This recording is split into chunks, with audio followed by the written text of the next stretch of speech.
Love quantity of سیمن یا سیمن کی کم مقدار نکلنے کی وجوہات کیا کیا ہو سکتی ہیں، اور کیا یہ واقعی لو مقدار ہے یا کم مقدار ہے، یا صرف پیشنٹ کو پرسیو ہو رہی ہوتی ہے کہ یہ کم مقدار ہے اور جو مسائل ہو رہے ہیں وہ اسی کی وجہ سے ہو رہے ہیں۔ سب سے پہلے ہم یہ جان لیتے ہیں کہ سیمن بیسیکلی ہوتی کیا ہے۔ سیمن ایک وہ فلوئڈ ہے جو سیکشول انٹرکورس میں میل اپنے آرگینم کے بعد ریلیز کرتا ہے۔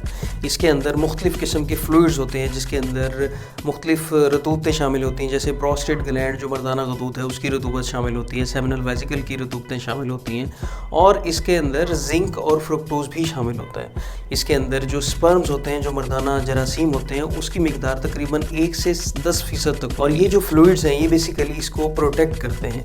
جو سپرمز ہیں اس کو پروٹیکٹ کرتے ہیں، ان کو زندہ رکھنے میں یہ ساری چیزیں کام آتی ہیں، کیونکہ وجائنا جو ہے وہ بیسیکلی ایسیڈک ہوتی ہے۔ اگر وجائنا میں وداؤٹ دیز سیکریشن اگر سپرم ایسے ہی چلا جائے گا تو اس کے فوراً مر جانے کے یا فوراً ڈیڈ ہو جانے کے چانسز کافی زیادہ ہوتے ہیں۔